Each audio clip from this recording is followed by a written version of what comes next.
خروج نور آغاز می شود. خروج نور آغاز می شود. خروج نور آغاز می شود.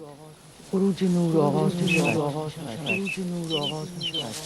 خروج نور آغاز می شود. خروج نور آغاز می شود. باور دارم که هستی یک پارچه آگاه است. باور دارم که هستی یک پارچه آگاه است. باور دارم که هستی یک پارچه آگاه است. باور دارم که هستی یک پارچه آگاه است. باور دارم که هستی یک پارچه آگاه است. باور دارم که هستی یک پارچه آگاه است. باور دارم که هستی یک پارچه آگاه است.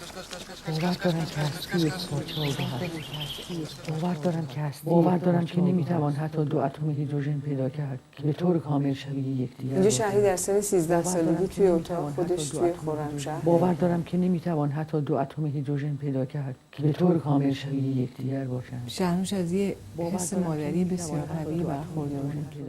اصلا خیلی دوست داشت ذهن ما رو خیلی فعال و پویا نگه داره و از این مادرای عادی هم نبود که فقط به فکر شکم و لباس و باور دارم که هر ذره خاک به نحوی خاکوار می‌اندیشد. باور دارم که هر ذره خاک به نحوی خاکوار می‌اندیشد. مثلا اولین بار که فیلم راز کیهان وارد ایران شد یادمه که منو بردارم بود سینما.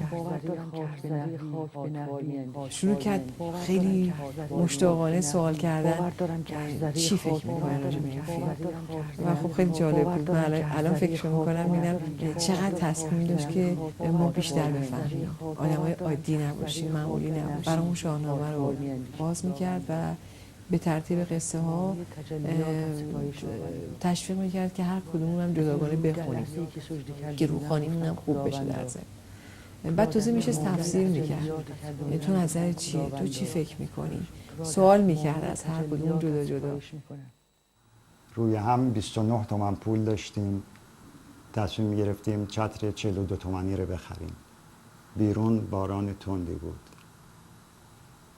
این اولین جمله از اولین داستانی است که خانم شهرنوش پارسی‌پور چاپ کرد. اون موقع من و دوستی به اسم منصور خاکسار یک ماهنامه ادبی در می آوردیم به اسم هنر و ادبیات جنوب که کوشش می‌کردیم بیشتر کار نویسندگان تازه کاری جنوبی باشه. یک آپارتمان کوچکی در خیابان جمشید آباد اجاره کرده بود ولی من هنوز جا و مکانی نداشتم و خونه دوستانم زندگی می‌کردم. این دوستی منجر شد به همخونگی ما دو نفر. من جای خلوت و دنجی برای نوشتن پیدا کرده بودم ولی او خودش به خوبی من نمیتونست از اینجا استفاده بکنه چون ناچار بود برای امرار معاش و زندگیش در یک شرکت داروسازی کار بکنه که روزی 2 شیفت در اونجا کار میکرد و وقتی میومد به بیرون وقتی میآمد به خونه واقعا خسته و کوفته بود و کوشش کردم که اونو هم به تلویزیون ببرم. اول راضی نمیشد ولی من به هر حال اونو وادار کردم به تلویزیون بیاد و اونجا فراغت پیدا کرد که بیشتر به کار خودش برسه. اینجا آشنایی ناصر و شهری در تهران. از این رو در لحظه‌ای که سجده کرده بودم گفتم خداوندا تو را در تمامی تجلیات از ستایش می‌کنم.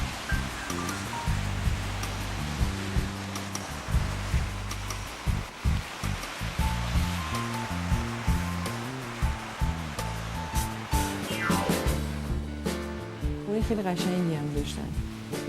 بچگی من یادمه که همیشه خونه شهرنوش و تقویی یه حالت رویای ماها بود که بریم اونجا رو ببینیم، مثلا پیش اونا باشیم، میونه اینا حرفایی زده میشه که ما حداقل یاد میگیریم ازشون، یه چیزایی یاد میگیریم. خدا در پرده‌هایی می‌سوزانی تا در پرده‌های دیگری خدا در پرده‌هایی می‌سوزانی تا در پرده‌های دیگری خدا در پرده‌هایی می‌سوزانی. سال 47 زمانی که من داشتم فیلم آرامش رو می‌ساختم علی به دنیا آمد. یادم میاد اون روزی که قرار بود بره بیمارستان و چمدونشو بسته بود از من خواست که اونو برسونم ولی من اون روز قرار کار داشتم و نمیتونستم کار رو عقب بندازم. در نتیجه به اون گفتم تو با یه آژانس برو، من زنگ میزنم بیمارستان و میپرسم که چه اتفاقی افتاده. این تویی که خود را در پرده‌هایی می‌سوزانی تا در پرده‌های دیگری متجلی شوی.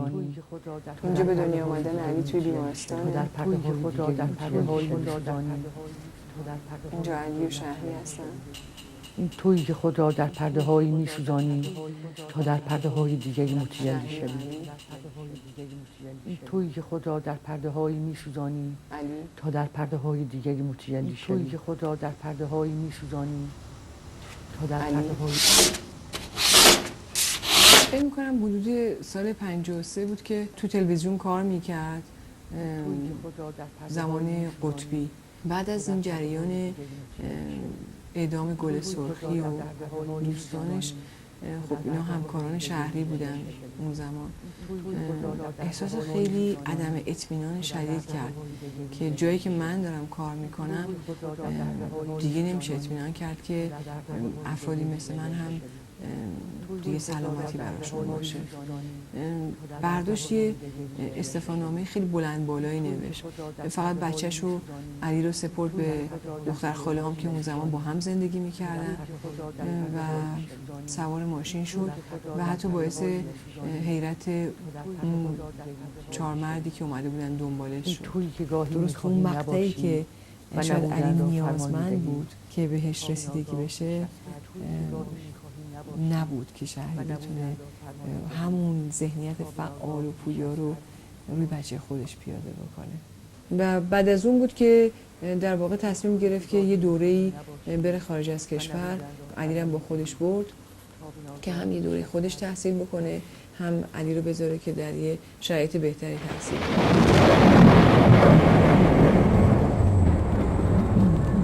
همچنین میدانی که میدانم جهان سوم در آستانه اقتضار است و شاید همین چیز را برای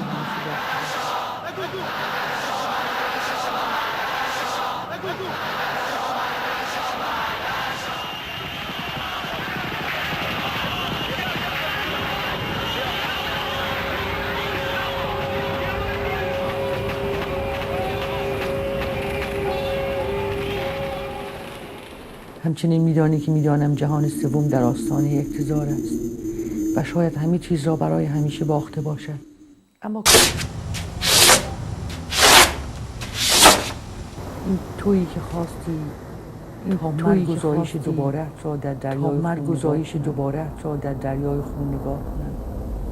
با من یه انسان عادی اومده بود زندگی بکنه به خاطر یه چند تا روزنامه‌ای که اون موقع‌ها دسترس هر کسی بودش چاپ میشد، ولی یه مقطع زمانی بدی بود چون دوران جنگ بود، دوران جنگ ایران و عراق بودش، بی دلیل انداختنش زندان و البته کل خانواده، یعنی متاسفانه با مادرم و برادرم که هر کدوم در مقطع‌های مختلف توی زندان بودن، از 3 سال گرفته تا 5 سال. روز دوم اردیبهشت مرا از جای برخیزاندند. بار و بونه هم را به دستم دادند و همانطور با چشم‌های بسته به بند دیگری منتقل شدم که بعدها فهمیدم همان بند 3 قزلحصار است. در اینجا مرا دوباره به اتاقی بردند که به همان شکل چیده شده بود و دوباره در یکی از قبرها جای دادند. تو خود می‌دانی که هدفم قهرمان پرورنی نیست. همچنین می‌دانی که وابسته به هیچ گروه دست. دیوارهای این اتاق کاشی بود. در دیوار پشت سرم پنجره‌ای قرار داشت که درختی در میان آن پیدا بود و عکس درخت در کاشی‌ها به صورتی روشن و زیبا منعکس شده بود. 3 سال بود درخت ندیده بودم. در حیاط‌های قزلحصار درختی وجود نداشت و ما هرگز به جای دیگری نرفته بودیم و نخستین بار بود که من درختی می‌دیدم.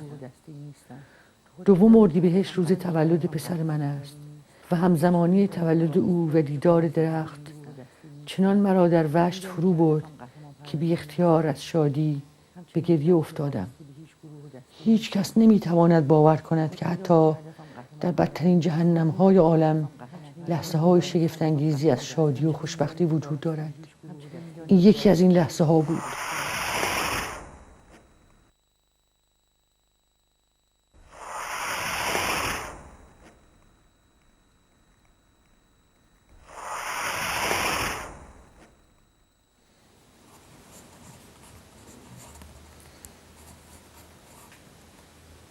کار همیشه نجات بخش است. ممکن است کار مداوم تو هم با صبوری و پشت کار درهایی را باز کند. کار همیشه نجات بخش است. ممکن است کار مداوم با صبوری و پشتکار درهایی را باز کند. ممکن است کار مداوم تو هم با صبوری و پشتکار درهایی را باز کنند. کار همیشه نجات بخش است. ممکن است کار مداوم تو هم با صبوری و پشتکار درهایی را باز کنند. کار همیشه نجات بخش است. ممکن است کار مداوم تو هم با صبوری و پشتکار درهایی سالهای بدی را پشت سر گذاشتم و در 2 سال اخیر از ناراحتی شدید عصبی رنج میبرم.